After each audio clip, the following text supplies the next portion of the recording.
Bon les amis, là je suis avec monsieur Calypso. Ici présent avec le soleil dans la gueule. Ouais c'est ça, il fait super méga chaud. Et là, bah, il est en mode professeur puisqu'il va Totalement. me donner en gros en quelque sorte les bases pour bien piloter des petits cours de pilotage. Ce joli drone. Franchement, en une minute tu vas savoir gérer. Bah on va voir ça. Et du coup, bah après je vais pouvoir piloter pour la première fois un super drone. Et regardez ce qu'on a, on en a deux. Un et deux.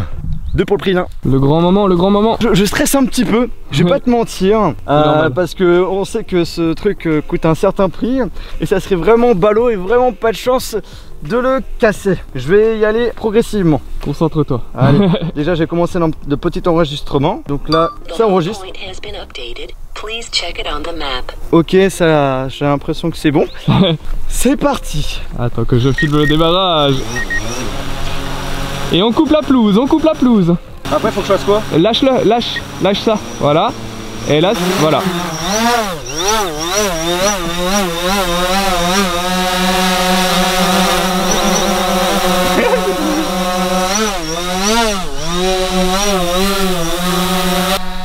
Oui, c'est trop génial. Allez, monte. Oh, c'est beau, c'est bon. Tu kiffes?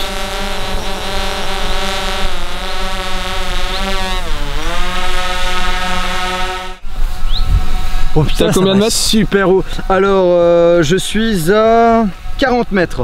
Je vais peut-être un petit peu descendre. Là on va descendre, allez. Là je vais descendre super rapidement. Oh putain, ça descend rapidement. Et là t'es en mode normal encore. Ah, Oh les mecs, je te prends. Fais gaffe, fais gaffe, fais gaffe. Voilà. Oh, j'ai eu chaud là. Tu gères déjà. Vas-y, essaye de le poser maintenant. Ah, je vais le poser, Là juste celle de gauche vers le bas. Et tu touches pas à l'autre. Et c'est bon.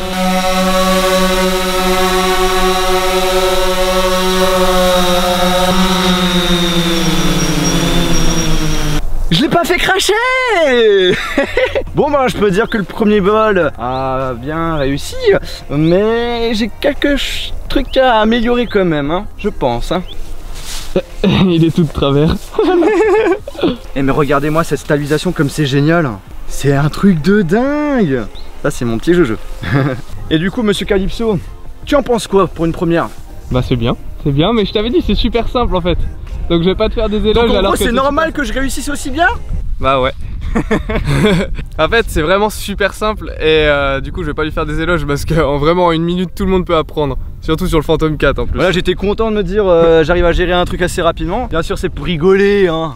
Bon les amis, je viens de rentrer chez moi. D'ailleurs en y pensant je vous ai pas dit bonjour au début de la vidéo. Donc salut. Alors du coup je vous ai montré plusieurs plans que j'ai pu réaliser avec ce fameux Phantom 4. Vous avez pu voir aussi ma première fois avec et vous avez remarqué que finalement bah, c'est pas si compliqué que ça à utiliser. En quelques minutes on peut bien se débrouiller. Maintenant ce que je vous propose c'est de vous présenter un petit peu plus en détail le drone qui est assez sympathique. Déjà devant vous avez le bouton power. Pour allumer la télécommande il faut appuyer une fois rapidement dessus puis rester appuyé jusqu'à ce que vous entendiez un petit bruit. Et dès que vous avez entendu le petit bruit, et bien c'est bon, la télécommande est allumée. Puis vous avez un autre bouton à droite avec une petite flèche qui est tout simplement le mode retour à la maison. Concrètement en appuyant sur ce bouton votre drone revient directement à l'endroit où vous êtes. Vous avez rien à toucher, tout se fait automatiquement. Puis bien entendu vous avez de face les deux sticks qui permettent donc de contrôler, de diriger votre drone. À droite on a la petite trappe où vous pouvez brancher le câble pour charger la télécommande. D'ailleurs vous n'aurez pas besoin de recharger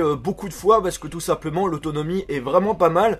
Si je me souviens bien, j'ai dû recharger la télécommande au moins une fois après avoir utilisé le drone au moins plus de 5-6 fois. Au-dessus de la télécommande, vous avez les boutons pour contrôler la caméra du drone. On peut par exemple lancer un enregistrement, faire une photo, mettre pause l'enregistrement. On peut aussi changer l'angle de la caméra avec la petite roulette. Vous avez aussi un endroit pour régler le mode du drone si vous voulez mettre en mode normal ou sport pour que le drone soit plus rapide.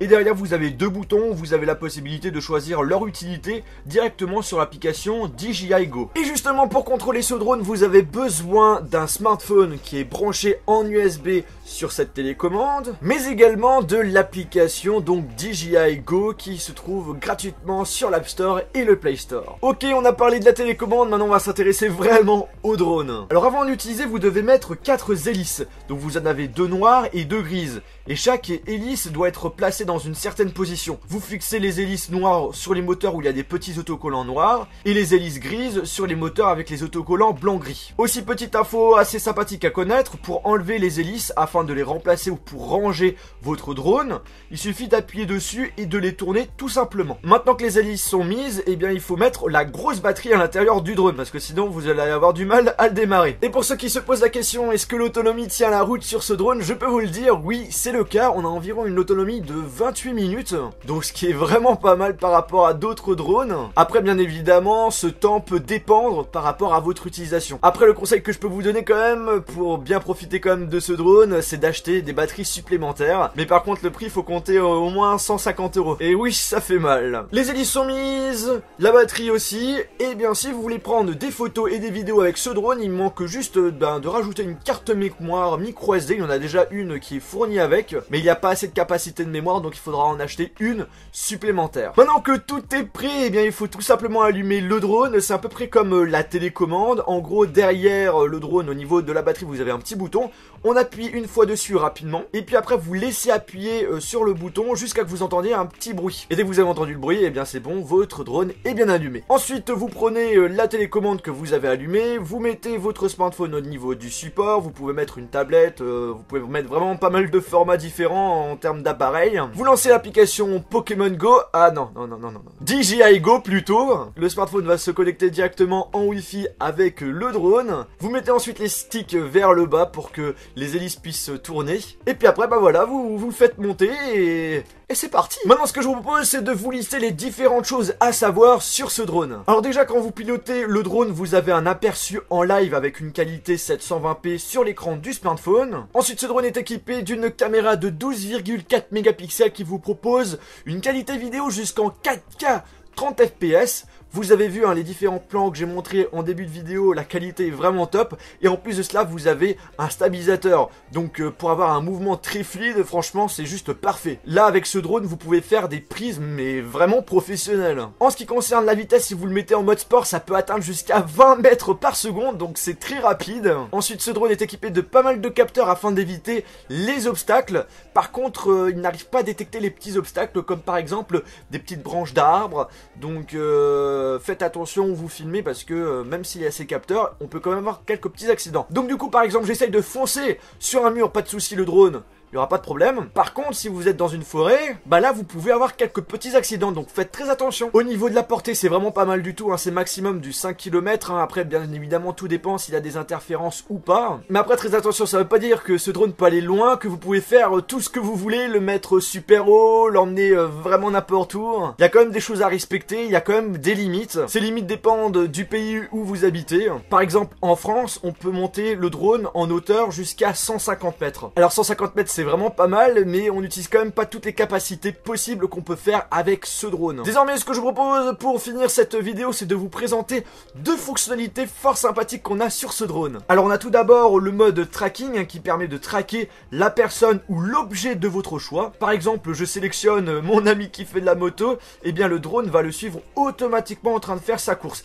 Ça marche super bien. Et bien entendu, on peut filmer tout ça en même temps. Par contre, bien entendu, si l'objet ou la personne se déplace très rapidement, c'est possible que le drone ait du mal à suivre. Puis pour finir, on a TapFly qui permet de déplacer le drone juste en appuyant sur l'écran de votre smartphone. On lui demande d'aller à tel endroit, on appuie sur l'écran et il se dirige tout seul sur le point qu'on a indiqué sur l'écran. Donc par exemple, si vous avez la flemme de le contrôler et pour avoir un effet vraiment fluide quand vous faites une prise vidéo, eh bien ça peut être quelque chose de pas mal. Bref les amis, j'ai vraiment kiffé de tester ce drone. Je vais essayer de l'utiliser dans d'autres vidéos sur ma chaîne YouTube, en plus bien sûr du contenu que j'ai l'habitude de faire. Pour ceux qui sont intéressés par le drone, sachez qu'au niveau du prix, on tourne autour des 1400 €. Donc oui, c'est vraiment pas donné. Mais après, pour ce type de drone, ça reste quand même correct. Mais attention les amis, ça veut pas dire que ce drone est très facile à utiliser, qu'il s'adresse à tout le monde. Avant de l'acheter, posez-vous bien la question, est-ce que je vais en avoir l'utilité? Qu'est-ce que je vais en faire? Si c'est juste pour l'utiliser, juste pour jouer quelquefois, franchement je trouve que c'est pas très utile d'acheter ce drone. Par contre, si vous voulez commencer à faire par exemple